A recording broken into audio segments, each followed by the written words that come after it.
لله الذي لم يزل عالما قديرا حيا قيوما سميعا بصيرا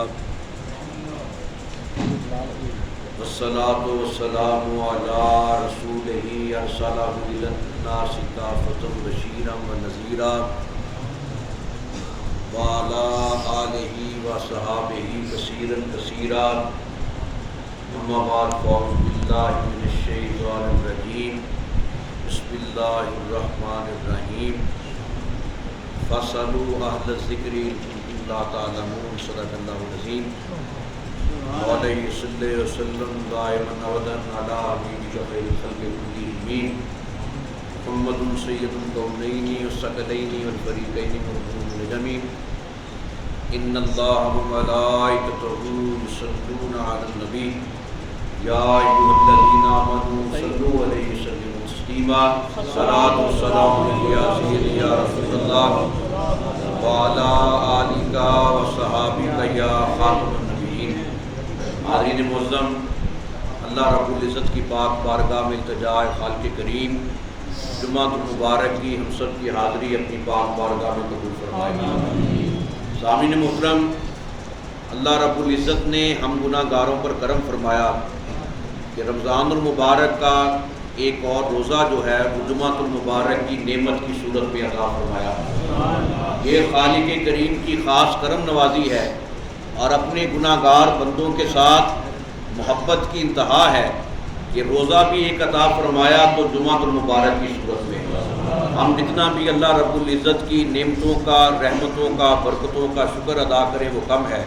رمضان المبارک بڑی تیزی کے ساتھ آیا اور امت مصطفیٰ صلی اللہ علیہ وسلم کو بڑی تیزی کے ساتھ جدائی کا جو غم ہے وہ دے کر جا رہا ہے.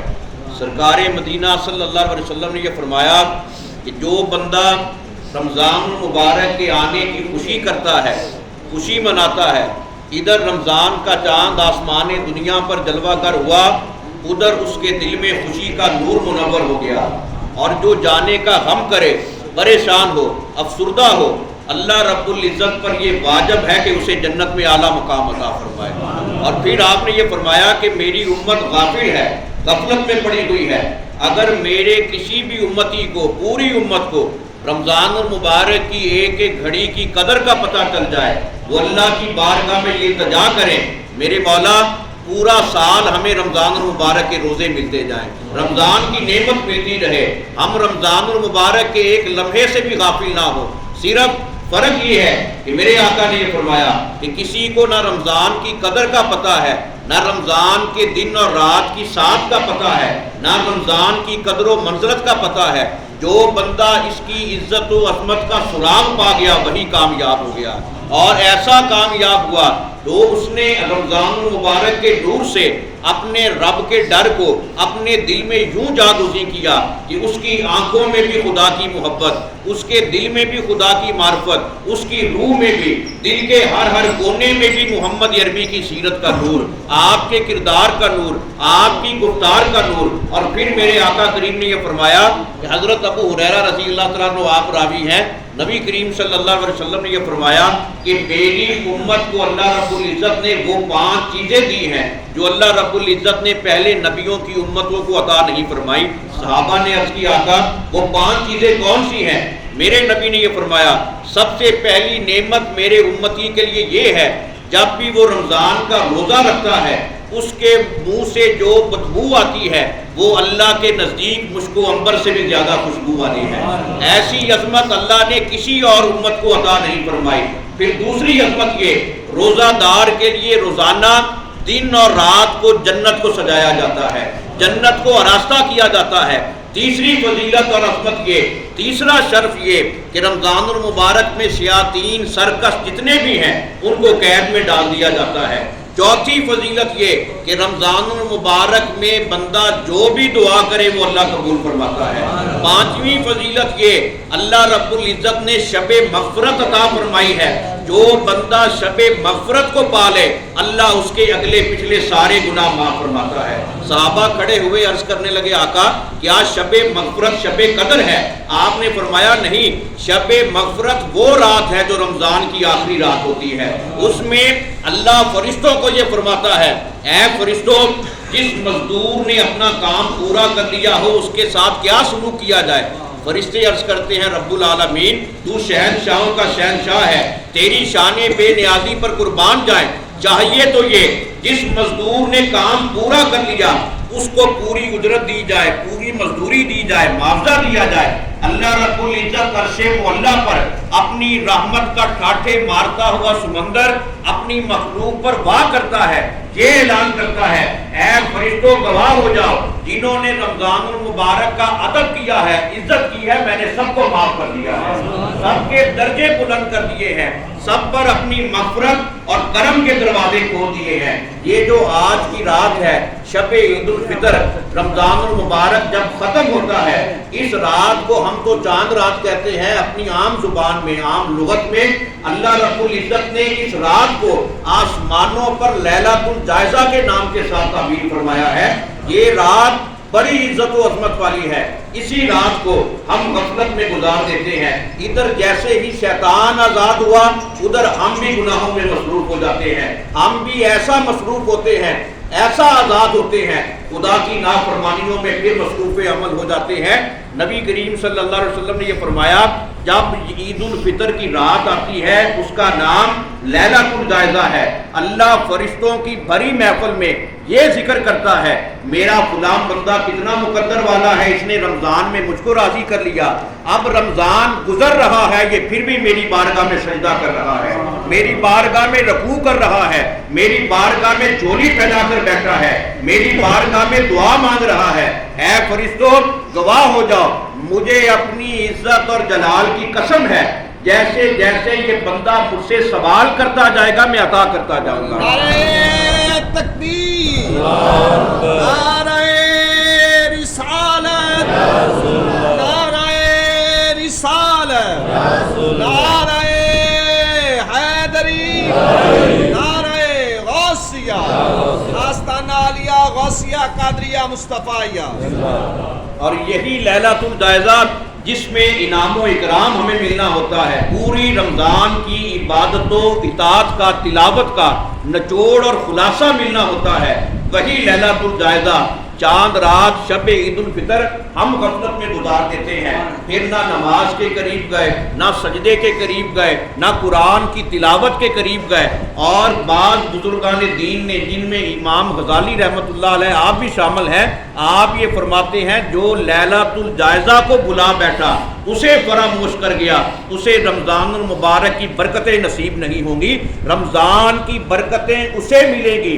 ادھر عید کا چاند طلوع ہو جائے بندہ سجدہ شکر میں بجا لائے، بندہ سجدہ شکر میں اپنی جبین کو خم کر دے، جبین نیاز جھکا دے، اللہ کو پکارے، پھر اللہ رحم کرتا ہے کہ تیرے لیے رمضان بھی معتبر تھا، تیرے لیے رمضان کا جانا بھی عزت کا ذریعہ ہے۔ اے میرے بندے آج میں تجھ سے راضی ہو گیا ہوں، تو بھی مجھ سے راضی ہو جا۔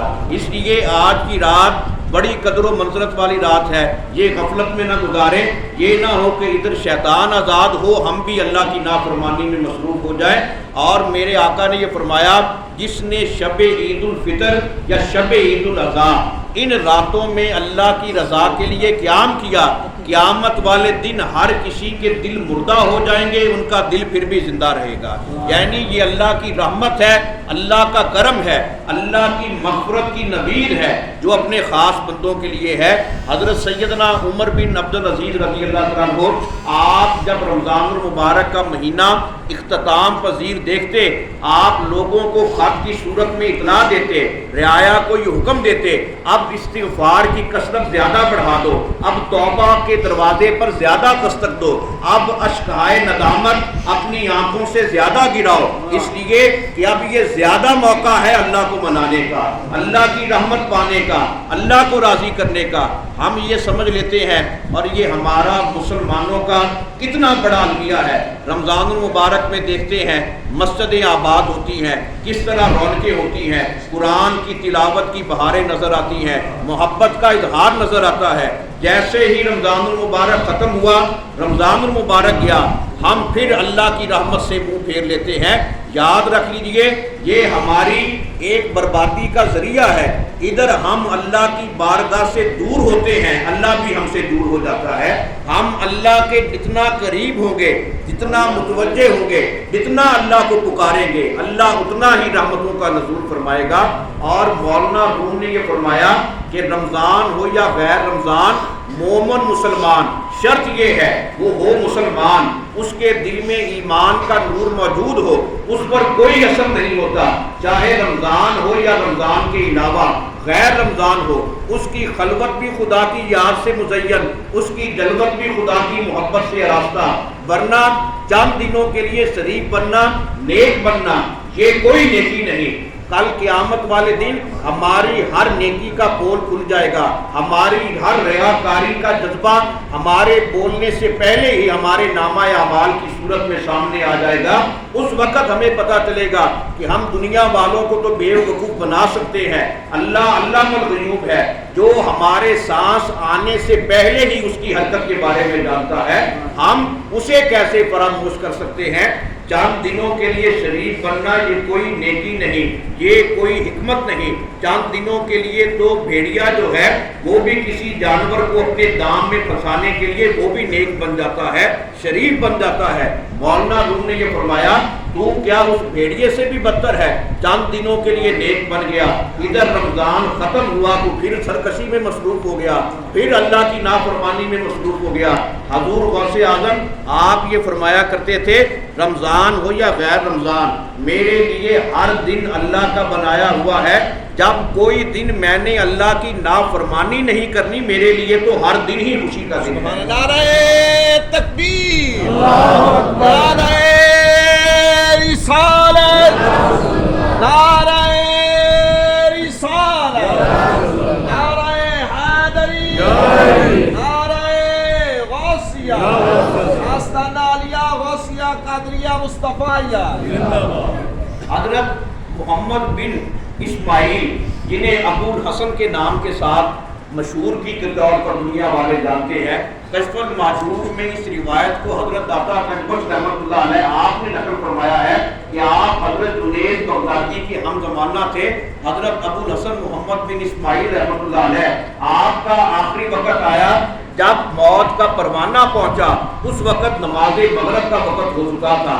آپ پر جب نزاع کی کیفیت طاری ہوئی، جب کچھ تسلی ہوئی، جب حوصلہ ملا، آنکھیں کھولی، آپ نے جب حضرت اسرائیل کو ملک الموت کو آتے ہوئے دیکھا، آپ نے اس سے براہ راست کلام فرمایا، اللہ تجھے عافیت سے مالا مال کرے، تو بھی اللہ کا بندہ ہے، جو اللہ نے تیرے ذمہ ڈیوٹی لگائی ہے تو وہ پوری کرنے آیا ہے، میں بھی اللہ کا بندہ ہوں، تو میری روح قبض کرے گا چلا جائے گا، لیکن جو اللہ نے مجھے حکم دیا ہے نماز پڑھنے کا، میں اس سے محروم رہ جاؤں گا۔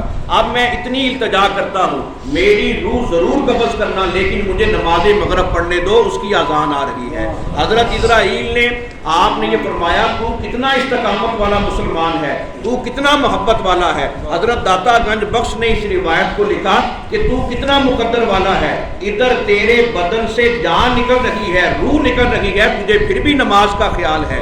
اسرائیل نے یہ کہا تو نماز پڑھ لے، آپ نے وہاں پر نماز مغرب پڑھی، پھر اس کے بعد آپ کی روح مبارک قبض ہوئی۔ پھر اسی رات حضرت داتا گنج بخش آخر میں یہ لکھتے ہیں کہ میں نے بھی آپ کو خواب میں دیکھا اور لوگوں نے بھی دیکھا، پوچھا کہ اللہ نے تیرے ساتھ کیا معاملہ کیا؟ ابو الحسن یہ کہتے ہیں، یہ میں جانتا ہوں یا نوازنے والا میرا رب جانتا ہے، لیکن یہ اللہ کا شکر ہے کہ مجھے حرص اور طمع والی دنیا سے رہائی مل گئی ہے۔ تو یہ اللہ والوں کا مقام ہے جو اللہ کی یاد میں اتنا محب ہوتے ہیں، اتنا محب ہوتے ہیں، ادھر روح بدن سے نکل رہی ہوتی ہے، پھر بھی نماز کی ادائیگی کا خیال ہوتا ہے۔ ایسی محبت، ایسی عقیدت ہم میں کہاں؟ جنہیں اللہ یہ وقار دیتا ہے، یہ شرف دیتا ہے، انہی کا یہ مقام ہے۔ فَاسْأَلُوا أَهْلَ الذِّكْرِ إِن كُنتُمْ لَا تَعْلَمُونَ، بس تم سوال کرو اہل ذکر سے اس چیز کے بارے میں جس چیز کے بارے میں تم نہیں جانتے۔ ہر بندہ اس مقام کو نہیں پا سکتا، ہر بندہ اس راز کو نہیں پا سکتا، ہر بندہ اس کیفیت کو نہیں پا سکتا۔ یہ وہ پا سکتا ہے، یہ وہ اس چیز کا سراغ جان سکتا ہے کہ یہ راز نہیں معلوم کسی کو کہ مومن قاری نظر آتا ہے، حقیقت میں ہے قرآن۔ علامہ اقبال یہ کہتے ہیں ہر بندہ صرف تمہیں نظر آئے گا اوپر سے قرآن پڑھنے والا، قرآن ان کے حلق سے حدیث پاک کی روشنی میں نیچے نہیں اترے گا، اس لیے کہ انہوں نے ظاہری طور پر قرآن پڑھا ہوگا دنیا میں حافظ بننے کے لیے، قاری بننے کے لیے، اپنی روحوں کو قرآن کے نور سے منور کرنے کا ارادہ نہیں ہوگا۔ جن کا یہ ارادہ ہوگا ان کی یہ شان ہوگی۔ فَاسْأَلُوا أَهْلَ الذِّكْرِ إِن كُنتُمْ لَا تَعْلَمُونَ، یہ راز نہیں معلوم کسی کو کہ مومن قاری نظر آتا ہے، حقیقت میں ہے قرآن۔ پھر تیرا قرآن پڑھنا ایسا معتبر ہوگا، ادھر قرآن زبان سے پڑھے گا، تیرا دل بھی اس بات کی گواہی دے گا، تیرا دل بھی تیرے ساتھ قرآن پڑھے گا۔ اس لیے یہ رمضان المبارک کے جتنے بھی دن گزرے ہیں یہ ہمارے احتساب کے دن ہیں، محاسبہ نفس کرنے کے دن ہیں۔ ہمیں اپنے آپ کو سوچنا ہے، یہ دیکھنا ہے کہ رمضان المبارک میں ہم نے کیسی محبت پیش کی، کیسا جذبہ پیش کیا۔ اب رمضان المبارک کے بعد بھی اسی جذبے کی ضرورت ہے، اسی محبت کی ضرورت ہے۔ اب یہ نہ ہو کہ رمضان المبارک گزر جائے، ہم نہ نماز کے قریب آئیں نہ مسجد کے قریب آئیں۔ یہ بندہ حقیقت میں پتہ نہیں، مولانا غزالی رحمۃ اللہ علیہ آپ یہ فرماتے ہیں احیاء العلوم میں، یہ بندہ کس کو دھوکہ دیتا ہے، فریب دیتا ہے، اپنے آپ کو دھوکہ دیتا ہے یا کسی اور کو فریب دیتا ہے کہ بندہ چند دنوں کے لیے نیکی کا پیکر بنے، نیکی کا پرچار کرے، اور ایک روایت میں آتا ہے کل قیامت کا دن ہوگا، اللہ کے دربار سے یہ حکم ہوگا جتنے بھی عالم ہیں، جتنے بھی متقی ہیں، جتنے بھی نمازی ہیں، جتنے بھی حاجی ہیں، جتنے بھی حافظ اور قاری ہیں، جتنے بھی نام نہاد پارسا ہیں، سب کو اکٹھا کرو۔ جب وہ اکٹھے ہو جائیں گے، جب ان کا مجمع بن جائے گا، اللہ یہ حکم دے گا اے فرشتوں جاؤ انہیں نارے جہنم میں ڈال دو۔ سارے لوگ گڑ گڑائیں گے، عرض کریں گے میرے مولا ہم نے قرآن پڑھا تیری رضا کے لیے، نماز پڑھی تیری رضا کے لیے، حج کیا تجھے راضی کرنے کے لیے، میدان جنگ میں غازی گیا میں زندہ بچ کر آیا تیری رضا کے لیے، شہید ہوا تیری محبت کے لیے۔ اللہ یہ کہے گا تم کس کو دھوکہ دے رہے ہو؟ تو میدان جنگ میں اس لیے گیا، اگر بچ کے آ گیا دنیا والے تجھے غازی کہیں، اگر شہید ہو گیا تو دنیا والے تجھے شہید کہیں۔ تو نے حج اس لیے کیا دنیا میں تو حاجی کے نام سے مشہور ہو جا، تو نے قرآن اس لیے حفظ کیا تجھے دنیا والے حافظ کہیں، تو نے اس لیے علم پایا دنیا میں تو عالم بن جا، تو متقی بن جا۔ اب دنیا میں تو حاجی بھی بن گیا، حافظ بھی بن گیا، نمازی بھی بن گیا، غازی بھی بن گیا، شہید بھی بن گیا، قاری بھی بن گیا۔ اب تم نے اپنا معاملہ دنیا میں ہی حاصل کر لیا، اب میری بارگاہ میں تیرے لیے کوئی اجر نہیں ہے۔ کیا میں اتنا بھی حق نہیں رکھتا کہ تو میری رضا کے لیے عمل کرتا، میری محبت کے لیے عمل کرتا؟ جا اب تیرا ٹھکانہ میری رحمت نہیں ہے بلکہ نار جہنم ہے۔ اس لیے آج کے دور میں اپنا احتساب کریں، اپنا محاسبہ کریں۔ ریاکاری ہر بندے میں موجود ہوتی ہے، ہر بندے میں آ جاتی ہے۔ کوئی جتنا مرضی کہے کہ میں ریاکاری سے پاک ہوں، صرف نبی اور فرشتے جو ہے وہ اللہ کی بارگاہ میں معصوم ہے، پاک ہے۔ ریاکاری ہر بندے میں آ جاتی ہے، ہر بندہ ریاکاری سے خالی نہیں ہے کہ شیطان جب ہمارے خون میں سرکش ہے، موجود ہے، جب دوڑتا ہے، گردش کرتا ہے، سرکشی کا ہمیں ابھارتا رہتا ہے، ہر بندے میں ریاکاری آ جاتی ہے۔ بلکہ بزرگان دین نے تو یہاں تک فرمایا کہ جب تو بندوں کا ہجوم دیکھے، حضرت عطا صاحب بھی یہ لکھتے ہیں، تو اس وقت تسبیح نکال کر تسبیح پڑھنا شروع نہ کر دے۔ لوگ تیرے کو دیکھیں گے غور سے کہ یہ بڑا بندہ کتنا تسبیح بدست ہوا پڑا ہے، کتنی محبت سے پڑھ رہا ہے۔ تو لوگوں کی نظروں کو دیکھے گا، تجھ میں ریاکاری آ جائے گی۔ اگر تسبیح پڑھنی ہے تنہائی میں بیٹھ کر پڑھ، جہاں پر خدا کے علاوہ تجھے کوئی دیکھنے والا نہ ہو۔ وہ عبادت قبول ہوتی ہے جس کا گواہ صرف بندے کی ذات ہو یا خدا کی ذات ہو۔ اس لیے ہم یہ کرتے ہیں، جب بندے دیکھ رہے ہوں ہم نماز لمبی کر دیتے ہیں، بدعت لمبی کر دیتے ہیں، تسبیح پر تسبیح پڑھنے شروع کر دیتے ہیں، تو یہ بندہ حقیقت میں اپنے آپ کو فریب دیتا ہے، اللہ رب العزت تو سب کچھ جان رہا ہوتا ہے، پھر زندگی کا کوئی اعتبار نہیں، پھر اس وقت ہر چیز کھل کر سامنے آ جائے گی کہ کون کس کو دھوکہ دیتا تھا، کون ریاکاری کرتا تھا۔ اس لیے یہ احتساب کے دن ہے، آج کا دن اپنا محاسبہ کریں اور رمضان المبارک کے بعد بھی اسی طرح اپنی محبت کو اجاگر کریں۔ اب یہ معلوم نہیں کہ اللہ تعالیٰ کس کو اگلا رمضان عطا فرمائے گا، کس کو عطا نہیں فرمائے گا، اس لیے اپنی وہی محبت اللہ کے دربار میں پیش کریں جو رمضان المبارک میں ہم پیش کرتے تھے۔ نماز پڑھیں، قرآن کی تلاوت کریں، اور جو بھی عمل کریں دنیا والوں کو دکھانے کے لیے نہیں، خالص اللہ کی رضا پانے کے لیے کریں۔ اللہ کو جب ہم راضی کریں گے، دنیا والا کوئی راضی ہو یا نہ ہو، جب رب راضی ہو گیا تو ہماری قبر روشن ہو جائے گی۔ دنیا والوں کے راضی ہونے سے آپ کی اور میری قبر روشن نہیں ہونی، قبر اس وقت روشن ہونی ہے جب رب راضی ہو جائے گا۔ اس لیے حقیقت میں ہر عمل میں اخلاص پیدا کریں، تقویٰ پیدا کریں۔ یہ رمضان المبارک کی روح ہے، رمضان کا مقصد ہے جو اللہ ہم سے تقاضا کرتا ہے، ورنہ اب آج کے دن کے بعد ہم اس طرح غافل ہو گئے، پھر ہمارا رمضان میں نیکی کرنا کوئی قابل قبول نہیں ہے۔ ہم خوش نصیب ہیں کہ ہم اپنے مرشد کامل کے آستانہ عالیہ پر جمعہ المبارک، رمضان المبارک کا آخری جو اللہ نے ہمیں پھر عطا فرمایا ہے وہ ادا کرنے کے لیے جمع ہے۔ وہ اپنے مرشد کامل کی نسبت پر اللہ کا شکر ادا کرتے ہوئے اپنے لیے کرم کی نعمت کا ذریعہ سمجھیں، اپنے مرشد کامل کا واسطہ پیش کریں کہ ایسے کامل مرشد کے ہم سب غلام ہیں، تو پھر ہم بد نصیبی کا، محرومی کا اگر شکوہ کریں تو کمی ہمارے اپنے اندر ہے۔ سچے دل کے ساتھ، یقین کے ساتھ اپنے مرشد کامل کی چوکھٹ کا واسطہ پیش کریں، اللہ تقدیر بدل دے گا۔ اس لیے یہ مبارک موقع اور آج کی اس بات رات کی قدر کریں۔ کل کا دن اللہ رب العزت ہم سب کو عید الفطر کی نعمت کی صورت میں، خوشی کے اظہار اور شکرانے کی صورت میں عطا فرمائے گا۔ تو آپ تمام پیر بھائیوں نے 8 بجے صبح جو ہے کل عید الفطر کی جو نماز ہے اسی مقام پر دربار عالیہ پر مسجد پاک میں ادا کرنے کی سعادت حاصل کرنی ہے۔ عید الفطر کی نماز کل صبح ٹھیک 8 بجے آپ تمام پیر بھائیوں نے یہاں پر حاضر ہونے کی سعادت حاصل کرنی ہے، اور عید الفطر کی خوشی کے موقع پر اپنے مرشد کامل کے آستانے کرم پر اپنے لیے مرشد کامل کا واسطہ پیش کرتے ہوئے اپنی جھولیوں کو خیر یاب کرنا ہے۔ اللہ رب العزت کی پاک بارگاہ میں التجا ہے خالق کریم ہم سب کا خاتمہ ایمان پر فرمائے۔ رمضان المبارک کے بعد بھی رمضان المبارک جیسا جذبہ اپنے اندر پیدا کرنے کی توفیق عطا فرمائے۔ وما علینا